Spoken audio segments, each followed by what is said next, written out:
Very good evening to you, friends. This is Agnolo Rajesh here, and I'm back with you to share ideas, knowledge, answer your questions, enjoy your questions, and talk to the new topics today. We have got two interesting chapters from my book, New Life Mantras, and my dear friends Nagu Chidambaram and Geeta Nagu have joined me, and they are also going to be answering the questions posed by you. I would like to request Geeta Nagu to go ahead and announce the two topic of the two chapters for the session today. Good evening, everyone. And the two chapters which we are going to discuss today are immediate plan of action for the leaders, what is required today, and the ideas for maintenance of customer service during this period. These are two important topics. Yeah. Fantastic. So, Geeta, can you start with the topic of leaders on what is your take on the topic for the day? The first topic? Yes, this is all about managing this change today which is happening, and that can be managed by motivating, by inspiring, by leading the team and leading everyone around us, so that we come into the recovery mode. First, we all have to come into the recovery mode, and then we have to go into normalcy mode, and then where we go to the growth mode. So the important things to be done, the whole thing is going to revolve around only discipline. The culture of discipline and commitment is what is going to take us through, for which we have to incorporate three things, which is the 3 Ds and the 3 Ps. The 3 Ds and the 3 Ps are discipline people, discipline plan, discipline performance. There is no shortcut to this, and all the 3 Ps and 3 Ds is what is going to see us through the whole thing. There are two lists which we have to make, the list of what not to do and what to stop. These are the two lists every company and every individual has to make. And we also have to make two other lists of what to focus and what to excel in today's situation. So when we bring it to the focus point and when we incorporate the 3 Ds, see, we can incorporate new technologies, new ideas, all that will accelerate your transformation. But what is going to cause the transformation will be only the 3 Ds and 3 Ps, which will be the discipline of people, discipline of plan, and discipline of performance. There is no shortcut to that, Rajesh. Fantastic, Geeta. That's awesome. Tanuja Rane has a question. She's an interior designer. What should be leaders' role in organization to boost team's performance in the new normal? Tanuja, welcome. You have accepted the new normal. The new normal is here to stay. That is a part of our life, rest of our lives. And the leaders in today's times need to lead from the front. The best leader is the one who knows to lead himself first before he leads the other people. The best leader is he who prepares all the other people in the team like leaders. The best leader is he who will ensure that every person in the organization plays a leadership role. Every leader should learn to develop the art of not only delegation of responsibility, but also delegation of authority. And Tanuja, that is what you need to be doing in your organization. You have got leaders like your better half, Yogesh Rane is also there with you in the business. But apart from that, the other people in the team, your admin staff, every person in the organization, the person who drives you around in the car to the office boy in the organization, everybody needs to play a leadership role. And we need to groom and teach all our people in the team to start taking decisions on their own and not be dependent on their superiors for every absolute decision. Initially, you can take guidance, but you need to be developed as a leader. An organization grows when the quality and the level of the people in the team perform like leaders and also grow like the organization. The overall growth of the organization can happen only if leadership is there right from the top to the lowest rung of the organization. So that's critically important. And these times of COVID-19 situation, we really need to hone our skills as leaders. Each one is a leader, and each one of us needs to become a thought leader. He needs to think before he decides, and he needs to think before he deploys. Nagu, the question from Rohit Rahul is the speed of the speed of the organization is the speed of the team, and mood of the leader is mood of the team. Your take on this, Nagu? Absolutely, Raj. Just to put a little preface. Now, the leader's role is not only important in today's situation; it's important in today's situation also. What's very important is, as a leader, right from the word go, you should be leading from the front. You should be the first person up there, and you need to be the person always there. Anybody should be able to reach you all the time. And whenever somebody seeks a guidance, a support, a direction, you should be able to pinpoint, handhold, not make them feel small because they didn't know how to do it. But you should be a leader and not boast about the fact that they have come to you and therefore you're the king. Nothing like it. Your job is to play the role of a leader. Play it right. And Fantastic. like how the two of you have expressed, it's very important to keep building the team. And the best way to build the team is if somebody can do your job at 70% of your efficiency, let them do it, step aside. You need to do something more magical, more important, more graceful for the organization. Now, when you keep repeatedly doing this, you have set up a line of leaders. Next, they're really up there to shoulder it, and they're going to want to know, when can I shoulder more? When can I take more? That's how you got to set it up. And here is a time when leaders will be felt. Even the leaders who are so-called leaders will be really tested and tried, because I personally feel in this situation, the top most important aspect that any person should possess, more so the leader, is patience. Patience in every word, every step, every action. Why? Because you can always expect the unexpected to happen. You want to go on a basic road that you always travel from home to work. Congratulations, that road is blocked. You want to go to the office, you want to step onto the lift. Very nice. They just said in the place of 10 people, only 3 people can go. So normally where you'd press and just go within probably a few seconds, you're going to wait for a couple of minutes. And then when you get there, you just realize there is a queue to enter your own office. Yes, then if it can be for even such small aspects, imagine the bigger aspects: approvals, e-pass, suppliers, clients, everything. So basically have patience.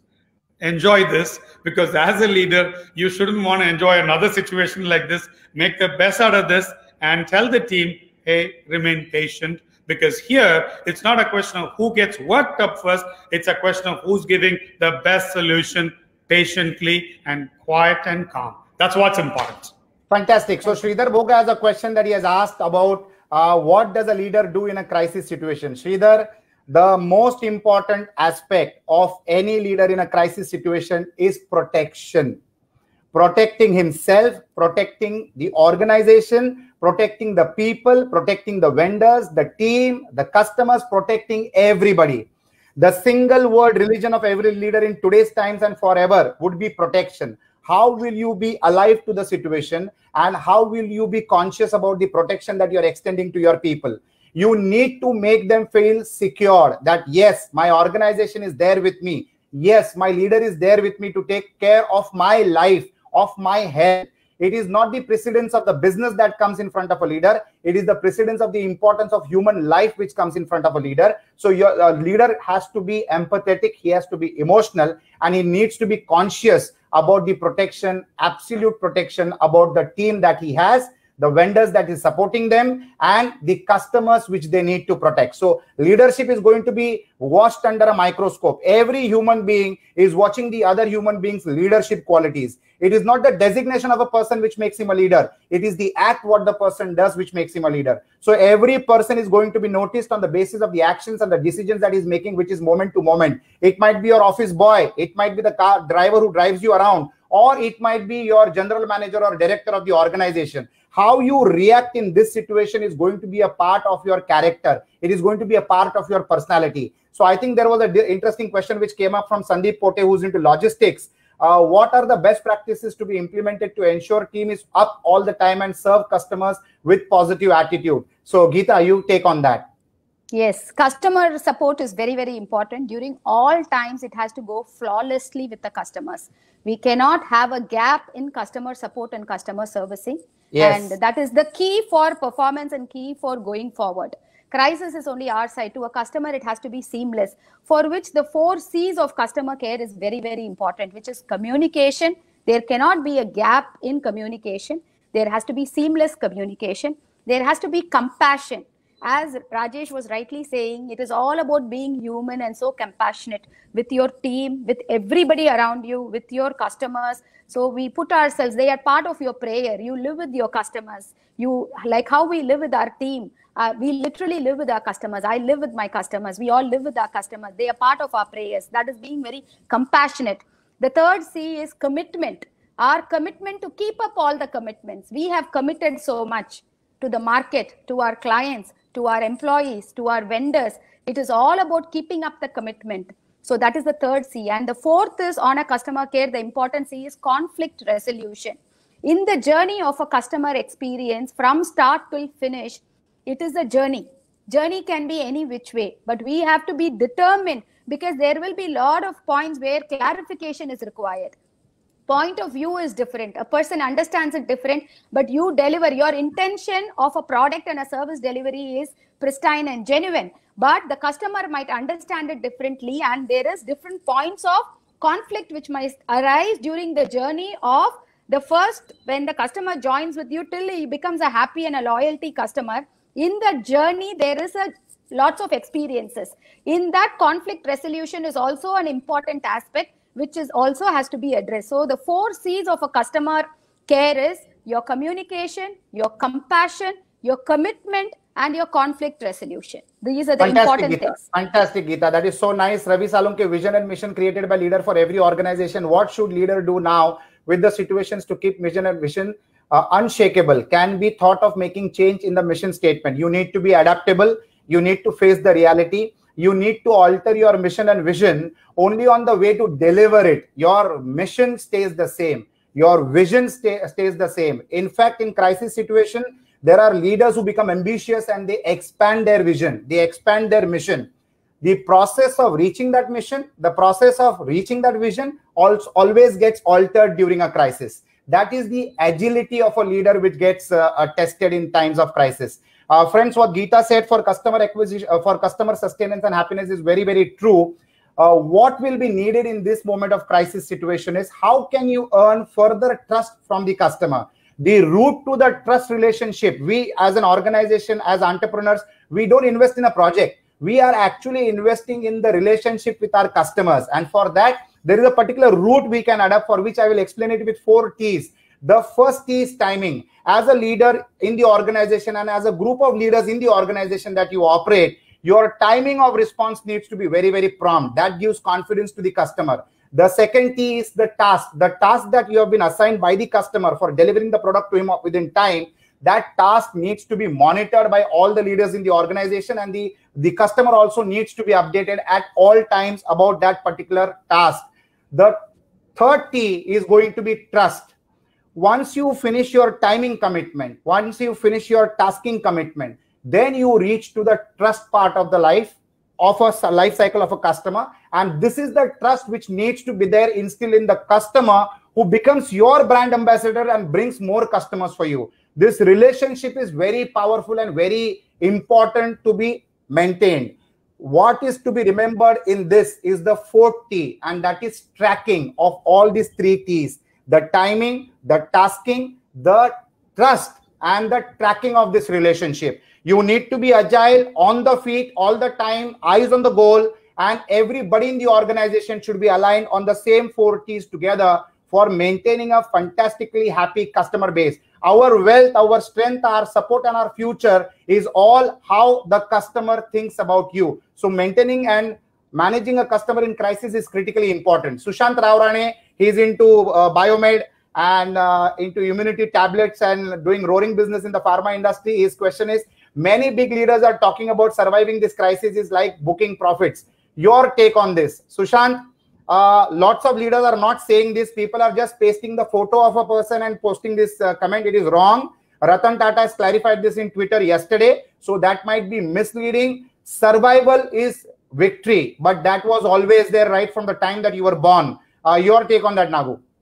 No, absolutely. You need to today work on survival, but forever you cannot keep working on survival, because then there is no goal in place. So you're going to address a short-term, a medium-term, and a long-term requirement. The short-term requirement is going to be survival. Survival doesn't mean you don't have anything.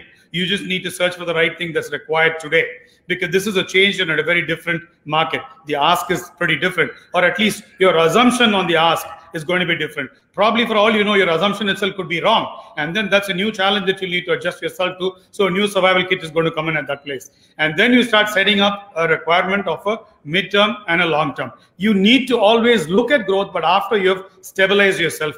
Today, the focus is stability. It does not mean that you're left with no other choice or there's the only thing to do. No, look at it as a positive way to move forward, like how you would plan this. And as you cross this, plan the next. It's like saying, I get to go as far as I can see, and when I go there, I'll be able to see further, and then I will travel in future from there. So you need to start it with the survival today, and survival is not the only thing. It's just the starting point of a nice, lovely journey.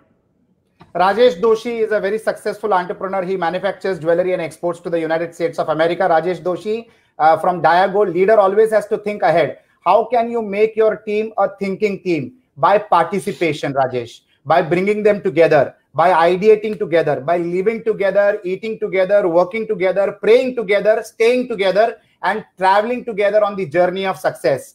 That is the only method on how you can think ahead, by bringing in the team. Let me tell you, Rajesh, the best ideas comes from the most insignificant people whom we consider as not important, but suddenly he might give you that one idea which will unlock the lock of a big treasure. So not to be discounting anybody in the organization, but being collective together will create a very robust organization. And that's what is required. The customer satisfaction is depending in the proportion of how the unity of an organization's team is maintained.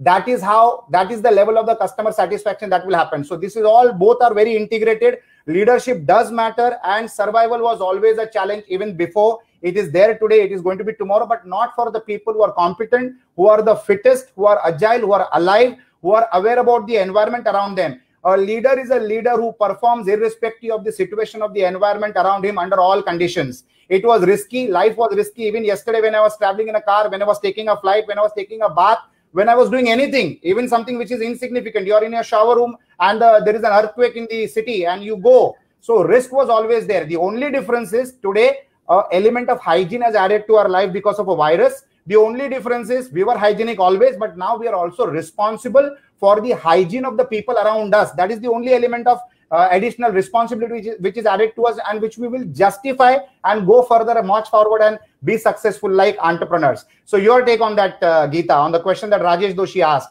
Yes, the team is all about today. It's become about mentoring and training, and mentoring and training, how we are part of them and journeying, which we were always doing, which we continue to do, but that is the only answer to it. It's today, it's all about quality of the team we are and we have. That is what is going to differentiate you, and that is what is going to make you stand out, and that is what is your brand differentiator. Your brand differentiator is the quality of people we are, and what we have is the main thing. For that, you can just take an example of, you can hire only 5 people and they should work for 10 people. They should do the work of multitasking of 10 people, and you should pay for 8 people to the 5 people. So what does it mean? It is all about quality. So when your quality improves, it's a win-win situation. When you pay 8 people salary to 5 people, that means the 5 people have grown in their salary, in their incentives, in their performance. So they are really growing. It is good for the organization because we are competitive. Being competitive, we can give better value and services to the market. So this is a win-win situation. It is all about high performance and quality only today, where you hire 5 and the 5 works for 10, and you pay for the 5, you pay for 8 people for the 5 people. That is the whole thing of today's excellence. It's all about organization excellence and individual excellence. Then you become irreplaceable in any market. The organization and you as a professional, you don't have to worry about any market. You don't have to worry about any circumstance. The company will never replace you because you're not replaceable. As simple as that. So all of us will have to get into that. Yes. Fantastic. Thank you, Geeta. Tanishka Kumar has a lovely question. How to resolve customer conflict? Friends, if a customer has a conflict, which means your explanation to your customer is not up to the mark. The expectations of the customers are always going to be beyond what you are going to be explaining to them. But it is your job to do the expectation management with every customer. Like I've also spoken this in the past, that the customer will pay for a Maruti car, we will deliver him an Innova, but he will expect a Mercedes. So we need to explain him to in the beginning itself on the value that he's getting for the price that he's paying. His expectations might be of a Rolls Royce. He has paid for an Innova or a Maruti car. So we need to bridge the difference, but we should say that the quality and the durability of the product that we are delivering is better than a Rolls Royce. So expectation management starts from the word go, from the first time that you start coordinating with your customer. It is critically very important, and every customer is reasonable. He understands it provided you handle him right on the day one. No false promises, no overcommitments, nothing. It should be vanilla explanation, simple to understand, no complications, and absolutely no gray areas.